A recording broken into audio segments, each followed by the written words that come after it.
Well, what can I say? It's terrific to be back in Little Rock. I have had the great good fortune of coming here so many times during the Clinton years for the dedication and that monsoonal historic dedication of dedications. And on several occasions since, I've had a marvelous day. That's the only way I can describe it, starting with a reunion of so many of us who worked in the White House together. And it was a privileged time, and it's nice to see everybody is still going hard at it. And then to be able to truly be present here at the Clinton School for Public Service and everything it represents. I had a wonderful exchange with some of the students earlier this afternoon, and I feel that we are in good shape with the next generation based on the group that I met with here today. I want to salute Mac McLarty, who was my first boss in the White House. He and Donna, as all of you know, are extremely generous people. And I have come to really know this school and what it can produce in the very best way to know an institution, an academic institution. And that's by virtue of its graduates. And as you heard, two of the graduates have been with us in Washington at Georgetown University, thanks to the generosity of the McLartys. They're Hillary Clinton Fellows. They've been with us for a year, Mara D'Amico and Anna Applebaum. And like the young woman you heard just before I came up here, who has been with the Vital Voices program, they are having what I think is, in many respects, one of the great parts of the education here, which is practicum. Certainly while students are here at the school, and then what they go on to do in really ensuring the practice of genuine public service. And I want to salute the dean. I've never really called him the dean. But Skip has been a part of many of our lives for a long time. He is not just a great leader and administrator, but I think a citizen in the full sense of what that word represents, and a genuine nice guy. And it's no surprise to me that he is the founder of the Political Animals Club, because every time I get a chance to talk to him, no matter how rare those occurrences are, they're memorable because he has so much to say and so much knowledge and so much understanding of politics. And I just hope that the students here, I can only imagine what his class must be like in politics. So anyway, Skip, thank you for having me, and special thanks to all of you for coming tonight. I wanted to say a few words about something that I have been long involved in, but in a very specific way over the last several years, and that is why the role of women is so important to U.S. foreign policy. Secretary Clinton obviously took this set of issues and enhanced them in ways that went beyond what her predecessors have done, but it continues, her work also continues today in significant ways in this space. And I think it's important to remember that it was but 20 years ago, seems like yesterday, but 20 years ago, when she went to Beijing for the 4th UN World Conference on Women and said words that echoed around the world and which have truly never been forgotten. And that is that human rights are women's rights and women's rights are human rights. And that has sparked a movement around the globe that lasts to this day and inspires countless people the world over. It has generated a call to action for women's access to education, to health, to participate fully economically, politically, and to be free from violence. And it was in Beijing that the United States, among 189 countries, adopted a platform for action that really was a set of commitments going forward, goals going forward, against which we measure our progress today. It was sort of a blueprint for action. And why is all of this important, and why does the Department of State and the agencies that the United States engages with around the world focus on these issues? Well, first of all, it's a simple fact that no country can get ahead if it leaves half of its people behind. And we can no longer relegate the kind of global, social, and political imperative of these issues to that simple category of women's issues.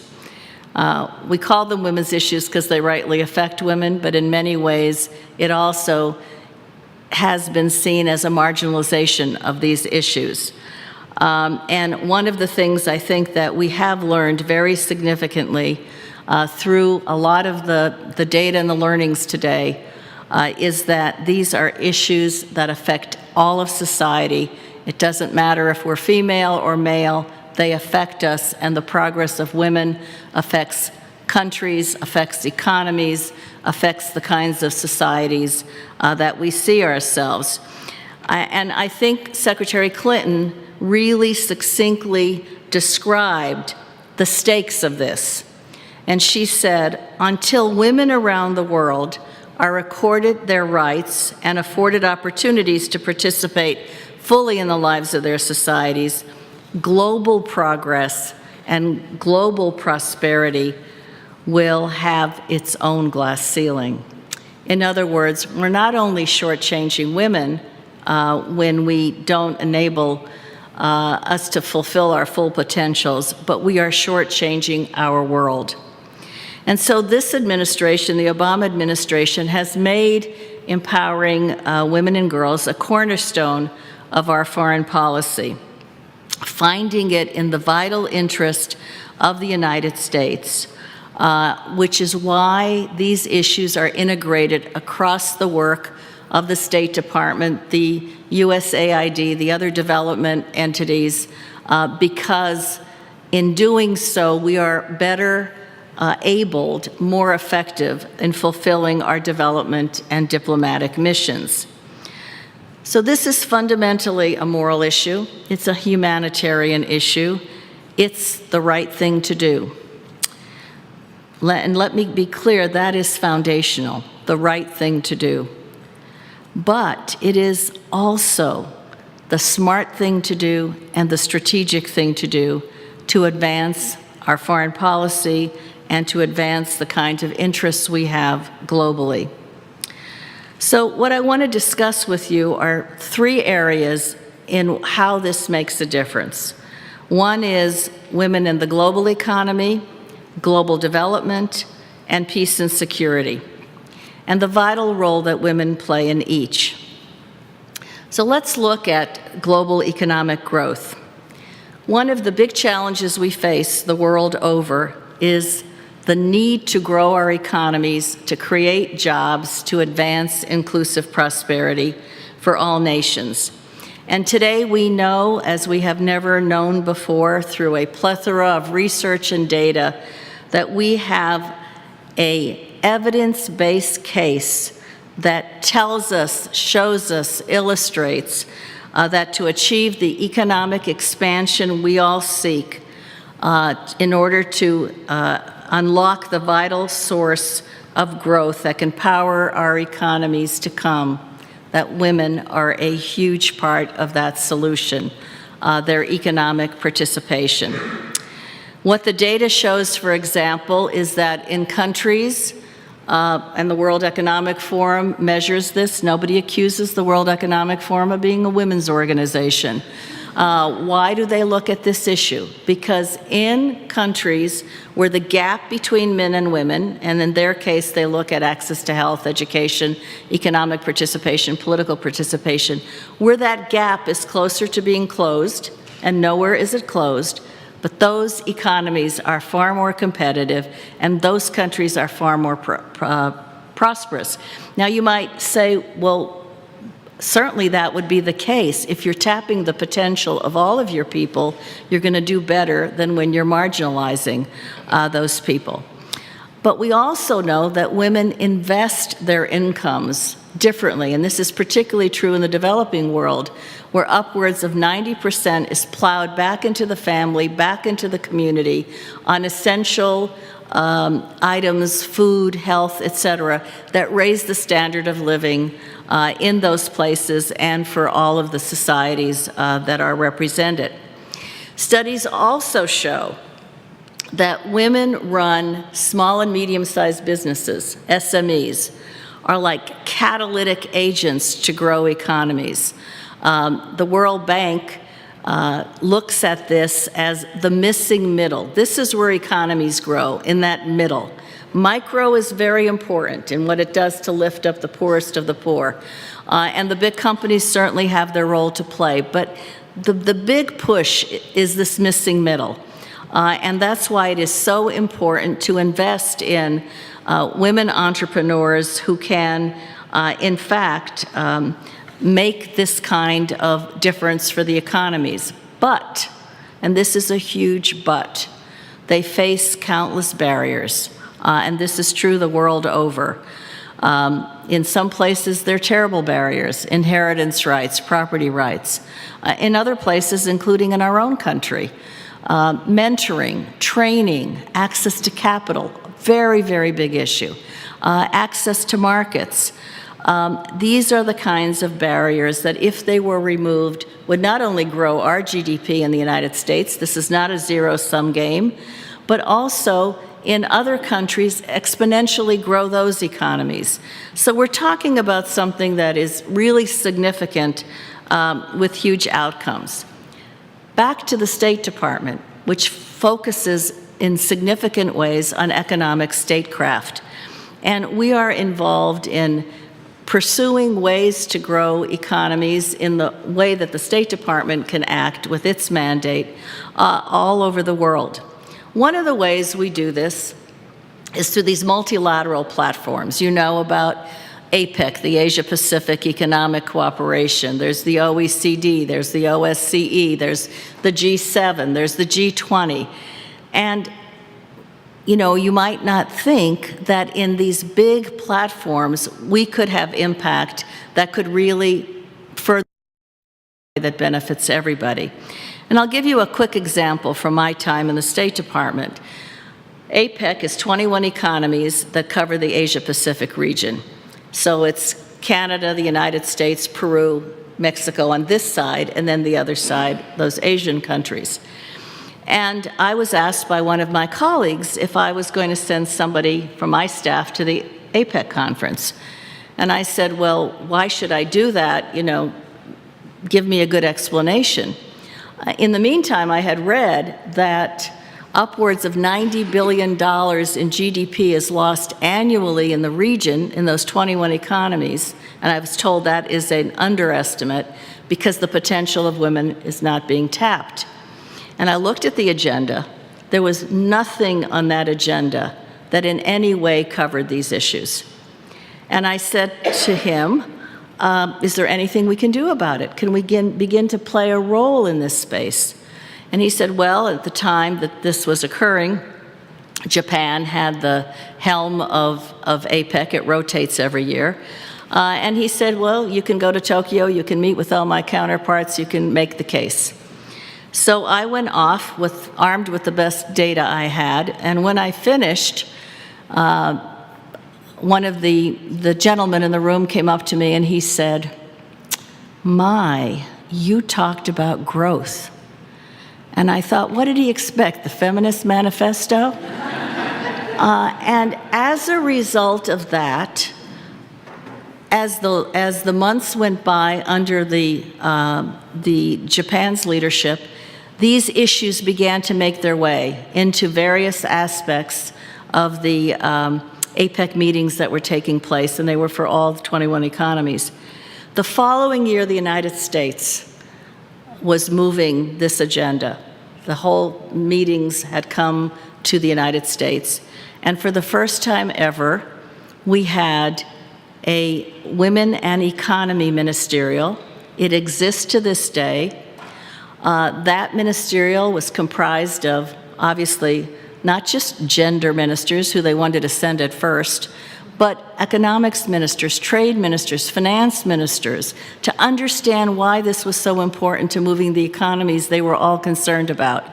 And in the process, the leaders, the presidents, adopted a declaration to focus on women's entrepreneurship in all of APEC, and to begin to provide those kinds of assists working together to overcome some of these barriers. And I have not been involved directly in the last 2 years, but the combination of the major companies and the governments working side by side has created an enormous push on these issues in all of those 21 economies. So I just want to make the point that when we liberate the economic potential of women, we elevate the economic performance of communities, of nations, and certainly our world. The second way that this issue plays into U.S. foreign policy is in global development. And I'm here at the mecca of a lot of global development. With Heifer, Windrock, you've got so much exciting stuff that goes on in this state that affects the world in very significant ways. So our USAID, as well as the Millennium Challenge Corporation, as well as PEPFAR, all of those entities that have this human development mandate, are now increasingly focused on how do they apply, if you will, a gender lens to their work so that their outcomes can be that much more effective. And I'm going to give you just one example of how this works, and I think in a way it's appropriate to where we are as well. One of the big initiatives of this administration is the Feed the Future program, a massive effort, commitment to strengthen the world's food supply so that farmers can not just earn enough to support their families, but that food would be available more broadly. They would be more productive, and there would be more food available, and we wouldn't be in these crisis situations that we go through cyclically. Now, if you factor in that women are a vital force in the agriculture sector, you're going to do some things in a program like that you might not ordinarily do. In fact, in many of the developing countries, they are the majority of the small farmers, and they face all kinds of constraints. And their work is rarely measured when it comes to measuring active economic activity.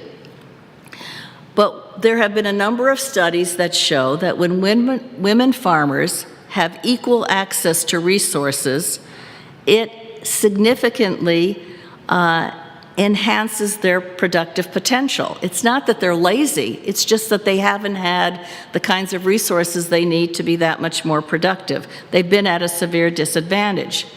So a few years ago, the United Nations Food and Agriculture Organization put out a massive, massive study on the role of women in agriculture. And what it showed is if the gap that occurs for female farmers in much of the world were closed, in other words, that they had comparable access to training, to capital, to opportunities to participate in co-ops, fertilizer, seeds, all of those kinds of things, they could increase their individual yields by 20 to 30%.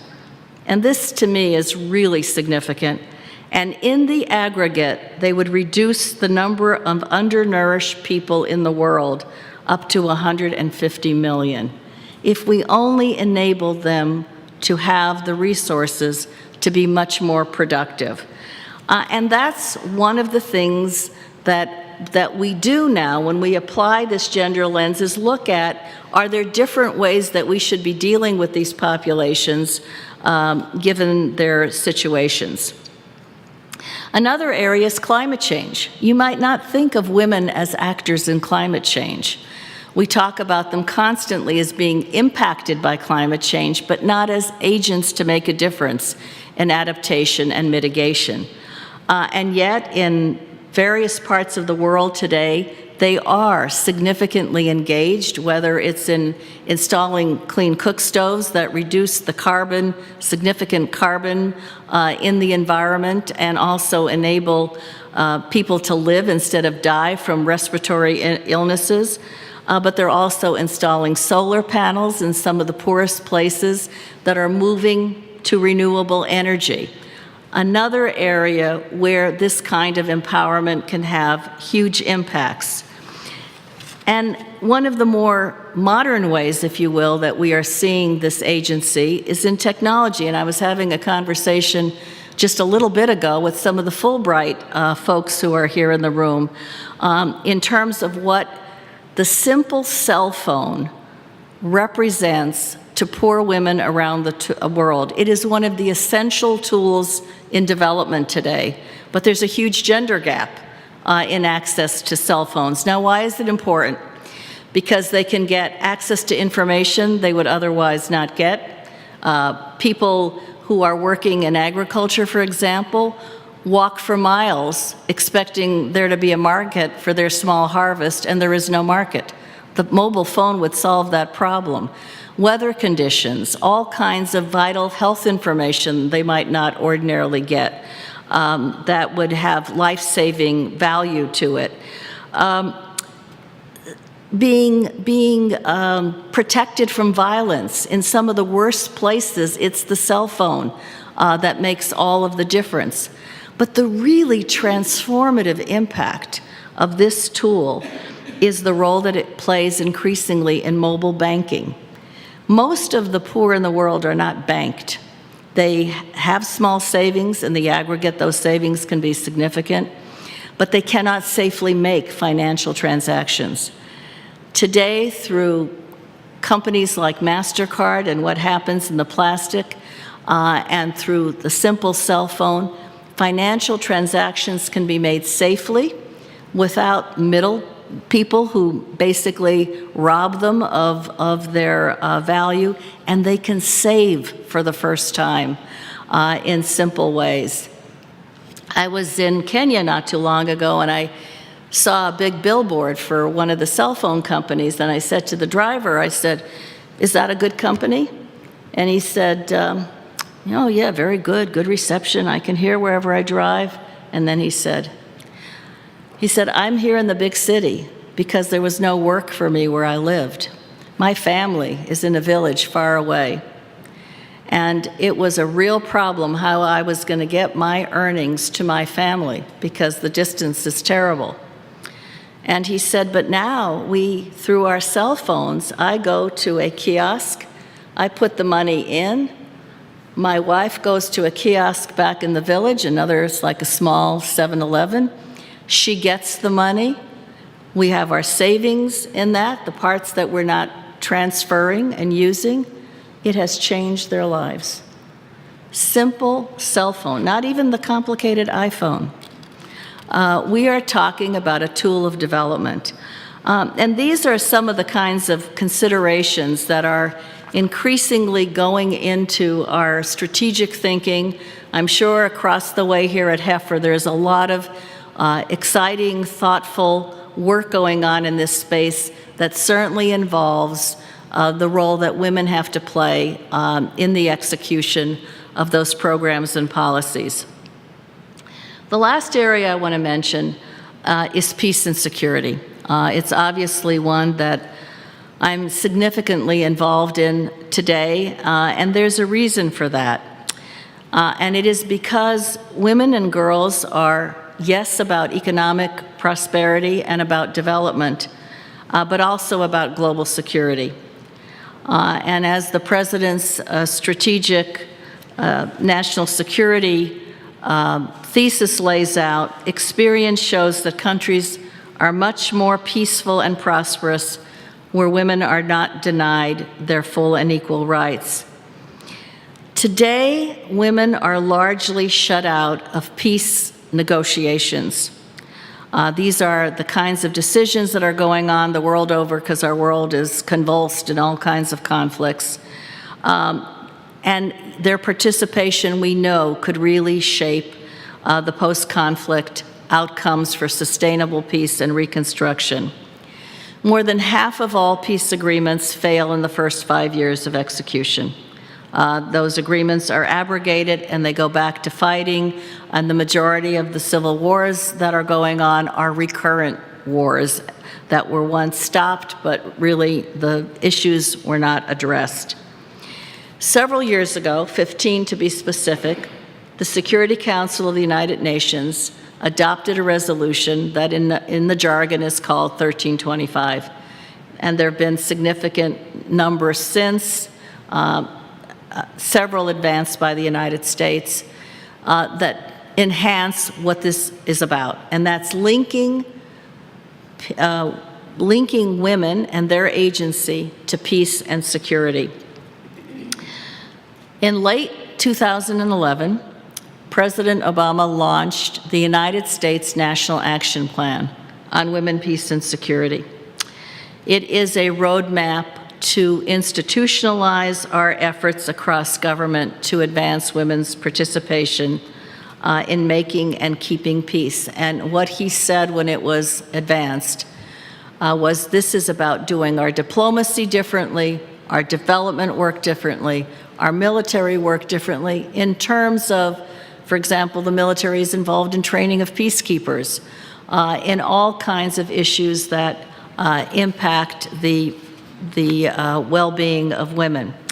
More than 50 countries today have national action plans, including NATO, and they are all about informing decisions within government, in diplomacy development and the military side, to really make a difference in changing what is not a very good situation. And there are 4 areas which I'll quickly go through. One is prevention. In many ways, women are like the canaries in the mines. If those canaries go into the mines and don't come back, or come back in very, very bad shape, you know there's something bad going on in those mines. Same is true of the condition of women. If we look at what's happening to them in a number of societies, whether it's in denying their rights or oppressive actions and abuses that are going on, that should tell us something about what we should be doing to invest before the destabilization occurs, before the worst conflicts occur. Secondly, participation. I mentioned negotiations. It is important. Why? Because women live their lives on the ground. They know what's happening in all of these situations. And if the issues that they know need to be addressed don't get addressed in peace processes, then the outcome is going to be recurrent problems. We have a good friend who was very active as a diplomat when Mac and I were in the administration, who served as our ambassador to Angola. And he said that when he looked at the effort to end the conflict in Angola, there were some 30 men on one side of the table, some 30 men on the others. And he said he inquired as to why the other half of the population wasn't represented in any way, and he was told, don't worry, we'll factor all of that in. He said the first thing that happened was the men gave each other amnesty for what they had done to the women. And after that, they worked on issues like demining, for example. So they decided that the roads should have the mines removed, and that makes sense. But there was no discussion at all about the wells, where the water comes to the population every day, or about the farm areas, the fields, where the harvest comes to feed the population every day.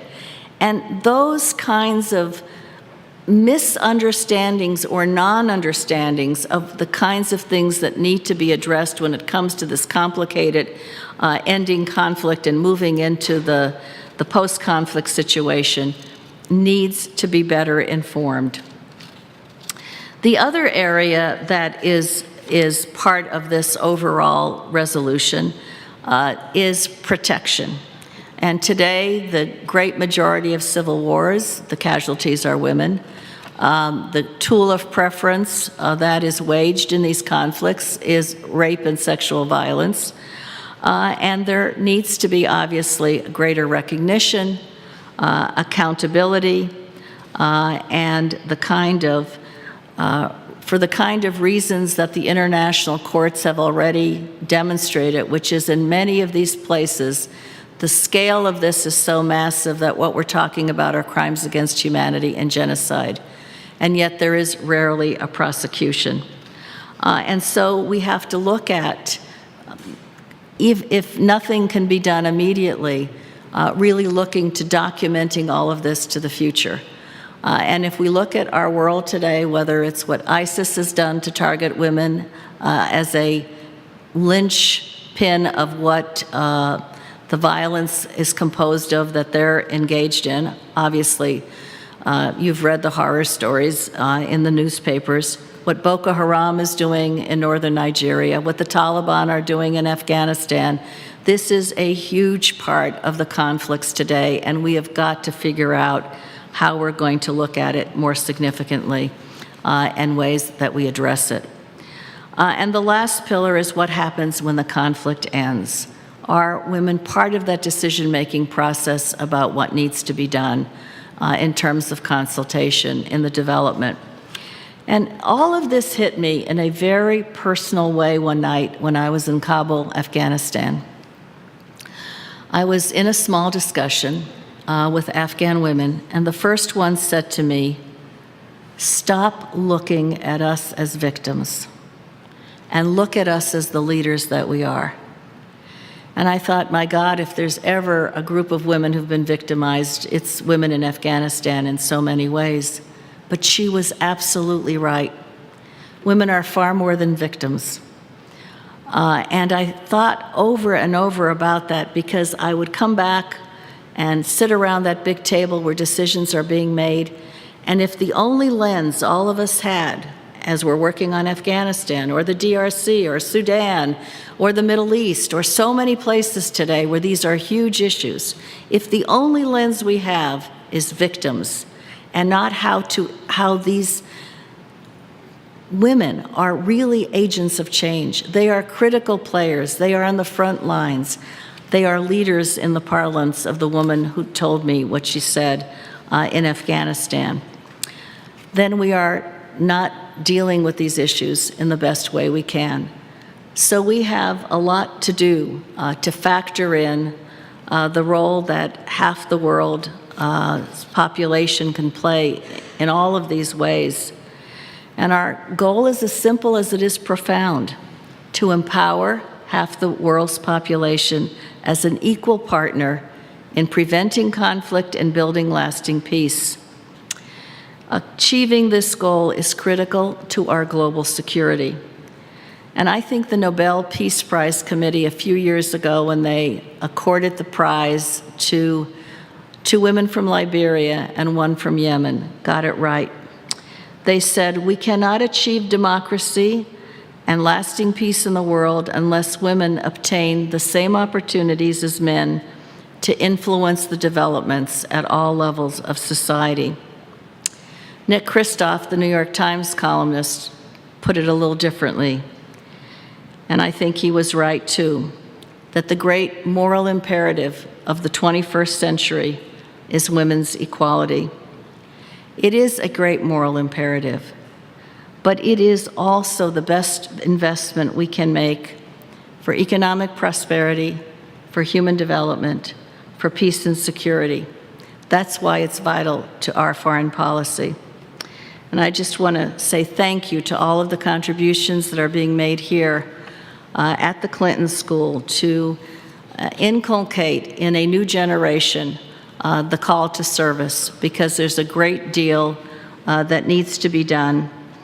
And to Skip and everyone associated with this school and all of its supporters, a huge debt of thanks, because I've seen in 2 people who work with me on these issues what a difference this place has made. So thank you for that, and thank you for all that you do. Thank you.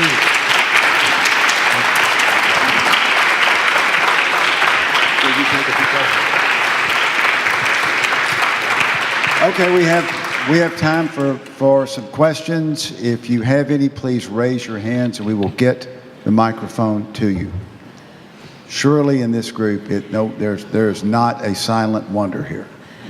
Yes, Sophie. Hi, thank you for coming. My name is Xochitl Delgado Solorza. I'm a first-year student here at the Clinton School. And my question is related to the Zika virus and the impact it's having on reproductive rights laws in Central American countries. I know that you say that evidence base is what drives change, but with some of these, well, and even here in the US, some of these reproductive rights laws that limit women and their abilities in these countries, do you think that changing these laws now will show them more firsthand or more tangibly that reproductive rights matter?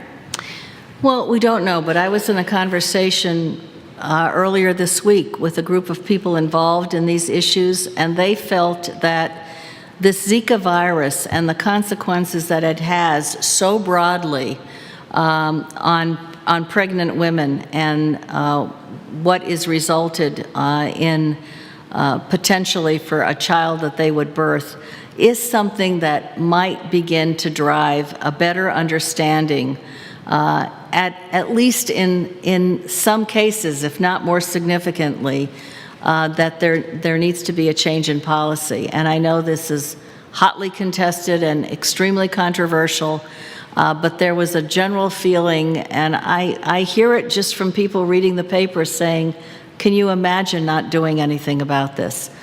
So we can only hope. Evidence is important, but there are plenty of people who don't pay attention to the evidence.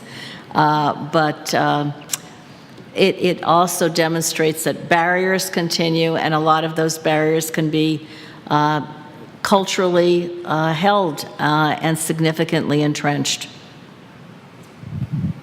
Any other questions? Yes.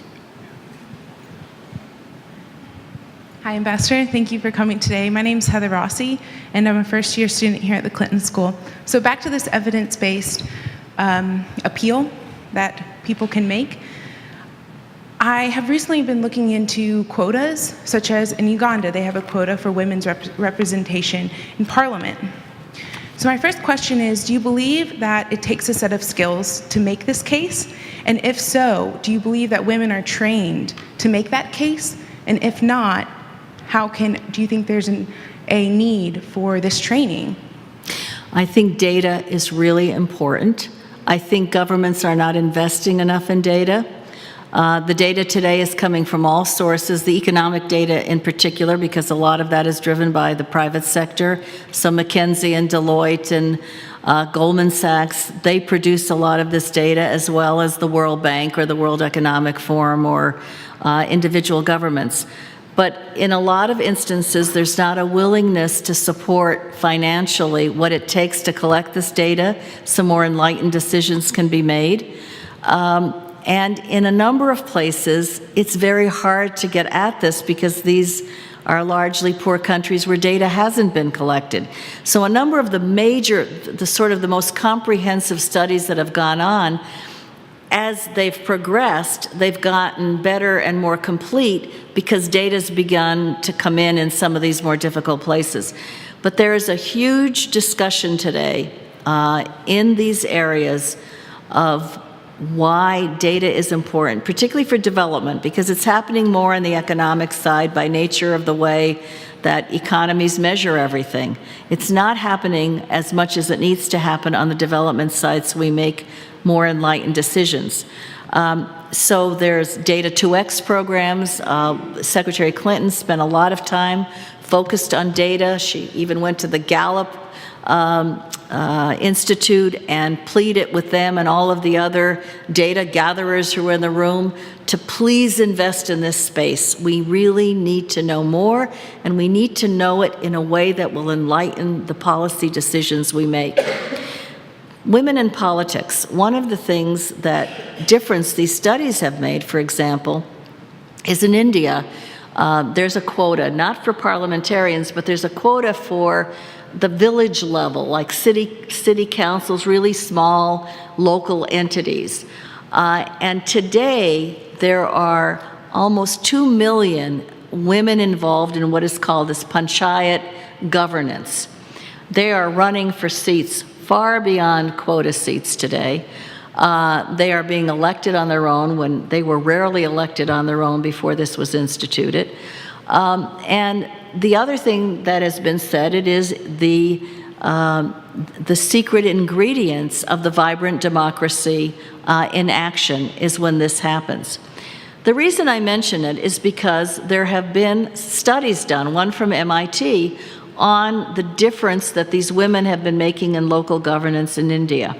And what the studies show is they are investing far more of the public resources, which they have to invest in education, in sanitation, in health, in the things that benefit the local community, and have made an enormous difference, which is why they're able to be elected now in record numbers on a non-quota basis. So these kinds of things do make a difference, and it's one reason why at Georgetown, the institute that was created a few years ago was created so that we would better understand what happens when women are involved in these peace processes, for example. We just did a major study on women leading peace in 4 different areas, all different in terms of their being at the table, they're being significant leaders in the process, they're coming in by the back door through a mediator, or they're just working in civil society. But what were the impacts of all of that? But very careful, rigorously done field work that begins to inform what needs to take place. And I think we need to find a better way to take the academicians that populate our academic institutions and the practitioners and bring them together, because each of us is operating in our silo. And it's one of the things I love about the program here at the Clinton School is that you meld that practical, on-the-ground experience with the kind of academic work that goes on here. McCoy, do you have a question? Ambassador, we're delighted and honored that you came on down, to use President Clinton's phrase. We're pleased you're here. Thank you. And I both appreciate them very much. Knowing you and Phil, it's been a great pleasure and joy for us. It's been a privilege for us to support the Clinton School and Dean Rutherford, and to support you and your work and important work at Georgetown. Melanne, 2 questions. One, you've kind of touched on parts of the world and your kind words about Heifer, Windrock, the Clinton School, and its impact on the world. 2 areas: women's role in leadership and influence in the Arab world and specifically in China. Good questions, Mac. And let me just say again what Mac said about us. We throw back at the McClartys because they have been extraordinary, not just extraordinarily generous, but extraordinary leaders. In the Arab world, it's very interesting that about a decade ago, maybe less, the Arab Development Report was published that looked at the conditions, human development in this part of the world, not just women, human development and various aspects of it. It was smartly done, put out by UNDP, but smartly done by Arab intellectuals. So it was a genuine Arab-led, Arab engaged process. What the Arab Development Report found is that most of these countries hug the bottom of the human development scale. Many of them, if not most of them, are at the bottom in terms of all the ways we would measure progress. And loudly and clearly came out with a series of recommendations that said until Arab women have access to education at every level, and it has been changing since that report in many of the countries. The gap, particularly for girls, is closer to being closed. Access to economic participation, and the numbers are staggering in some of these places. Women are really relegated to the informal economy, and as talented as many are, not participating fully in the formal economy as we describe it. As well as political participation, that influence and leadership. And it is but one example. I have worked a lot in that part of the world. I am always impressed at the quality of leadership that many of the women are engaged in. They need each other, which I think is one of the best roles we can play, because they are in cultures that are different from us, and often those who don't want to bring change to that part of the world say, oh, this is just a Western idea. You're trying to perpetuate Western values on us. That is not true. You sit with any of these women, and they're all not just the college educated. They are looking for ways that they can transcend the boundaries that have been put in their place, many of them on the basis of religion, when they are faith-filled people themselves who know that these are not legitimate faith values, but the hijacking of their faith to put them down, essentially. So some of the most creative work that's going on is enabling women to be able to take on a lot of those arguments that make it very difficult for them to lead in ways that they would like to lead. An example we were talking about in our session earlier this afternoon is what happened in Morocco. Morocco, the hardest thing to do in these societies is family law reform, because it's mostly been guided not by civil procedures but by the religious interpretations. And there was a struggle in Morocco for a long time for family law reform. And it came with difficulty. Many of the people we were involved in with Vital Voices, for example, had been imprisoned, had suffered health consequences. And this onslaught that came against them was done in the name of religion. And they were all saying to themselves, but it is our religion, and we don't see these as impediments. We are faith-filled people who believe that this is consistent with our religion. And when they finally passed it in Morocco, I thought the king did something politically brilliant. He took the various elements of the law reform. Women have the right to custody of their children, and a Quranic verse underneath it. Women have the right to a divorce, a Quranic verse. So that may not work in our society. We've got the separation of church and state, as we call it. But in a society like that, it makes all the difference. And one of the requests I get constantly from the Arab women is, what can be done to help us? Not you're coming in and telling us what to do so much as enabling us to come together with others like us in the region and learn from the progress that's being made. But not until this happens will we see the kinds of changes that need to be seen. And it's interesting, whether in Tunisia or Egypt, with a lot of these democratic revolutions that people really believed would usher in the next day, only to be pushed back. Women have been on the front lines of all of those changes in that part of the world. With respect to China, you don't see any Chinese women in the pictures of the Chinese Politburo, save but one, or in any of the other major leadership positions. But in terms of business, in terms of what's happening at levels, grassroots levels, other kinds of activity that's going on, women are very much engaged. I think, again, it's a place going through a lot of transformation, and it will probably take time for their influence to penetrate the barriers that have been put in place for an awfully long time. I know there are more questions, and people want to visit with her personally. So I got good news and bad news. The bad news is only Skip. Well, bad news is we have sold out of books already. The good news is we have book plates that she will sign as she visits with you. Please welcome and thank Ambassador Melanne Verveer.